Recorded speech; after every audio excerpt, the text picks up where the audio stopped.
اهلا بيكم في حلقه جديده من قناه مع بعضينا. بدون مقدمات او كلام كتير هنعمل قعده صواريخ سلميه جرايندر ستيشن. هتلم الصواريخ وكمان الاقراص بتاعتي هيبقوا متصنفين ومترتبين بدل ما بيكونوا مرميين في اي درج. انا عندي صاروخين، واحد بسلك وواحد ببطاريه، فعملت حساب ابو سلك في التعليقه. برضو ابو سلك ليه هيبه. فيلا بينا نبدا مع بعضينا.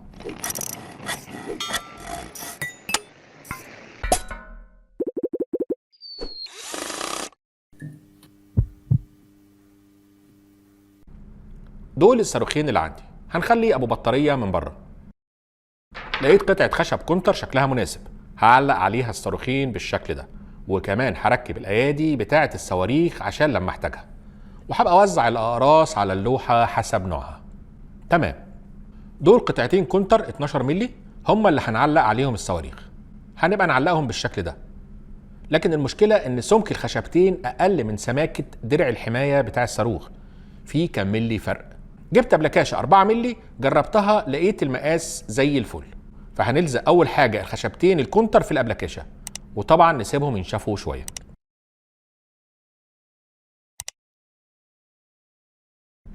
ميزه الصاروخ الاكس لاك بتاعي ان درع الحمايه سهل التحريك وسهل الفك، هبقى اكلمكم عنه مره تانية. الاكس لوك ده وكمان البراشلس برضو سهل التحريك والفك. بالدراع ده بقدر اغير وضعيه درع الحمايه لاي مكان او اشيله خالص. دول كده الدرعين، هنرسم حدودهم على قطعه الخشب اللي نشفت وقصينا منها الزيادات.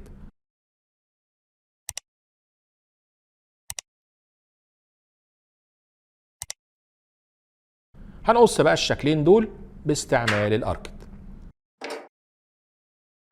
تمام، مقاسهم مناسب. لما هنركب بقى الدرع فيه الصاروخ هيركب تمام في المكان اللي هيبات فيه الدرع. عايزين بقى نركب اي حاجه تمنع ان الصاروخ يقع، طبعا مش كفايه بس التعليقه، فعايزين نشوف حاجه تخش هنا.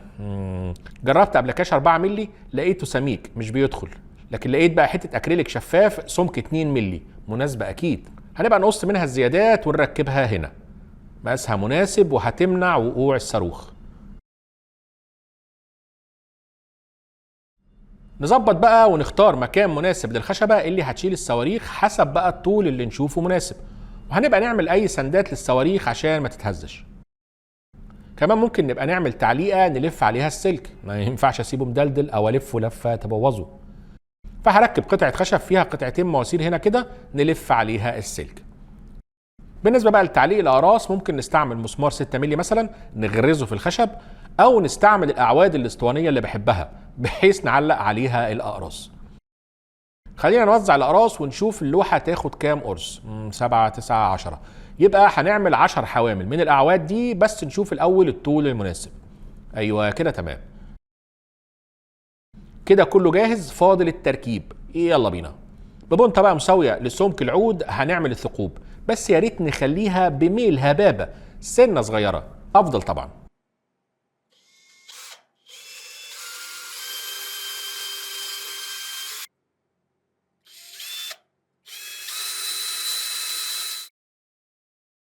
بعد كده نوسطن الخشبة ونتأكد إنها عمودية تمام، ونلزقها بالغيرة الأول،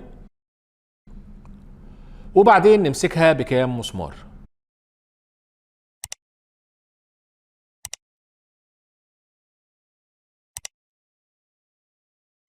نيجي بقى لتركيب حامل السلك، ممكن ندقه على طول بمسمارين طوال او مسمار بصامولة دودة، برضو بحبها الصامولة الدودة انا.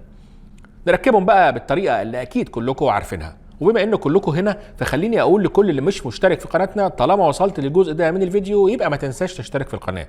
والكل بقى اللي هيشوف الفيديو مش هوصيكم على اللايك والشير عشان دايما نتقابل على خير. تمام كده، ركبنا حامل السلك والسلك بيلف عليه.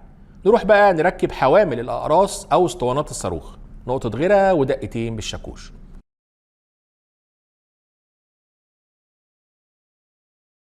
وبعدين نركب حتة الأكريليك باستعمال مسمار قبة طبعا عشان الأكريليك ما يتشرخش. نربط الأول بأي شنيور وبعدين نكمل الربط بمفك عشان الهداوة. تمام قوي كده. الصاروخ بيدخل مكانه بمنتهى السلاسة، وكمان عملت له مسند عشان لما اعلقه ما يتمرجحش. ما عنديش انا صواريخ تتمرجح، عيب. المسند لازم يكون طوله مناسب مع وضعية الصاروخ عشان يريحه. اخر بقى حاجه نركب الايادي برضه بصاموله دوده، او تقدر تزرع انت اي صاموله مناسبه بشويه امير او سوبر جلو. المهم ان المره دي استعملت الايد نفسها في تركيب الصاموله. الله ينور. تمام كده الايادي ركبت في مكانها، نركب بقى الصواريخ مكانها، نلف السلك، نوزع الاقراص. اقراص الاكس لوك هخليها هنا، وباقي الاقراص العاديه هوزعها حسب نوعها في باقي اللوحه. وهاخد بقى قاعده الصواريخ دي اعلقها في اي مكان في الورشه. وهقول لكم سر، التعليقه دي مؤقته عبال ما اعمل لوحه تعليق كل ادوات الورشه قريبا. يلا اشوفكم بخير.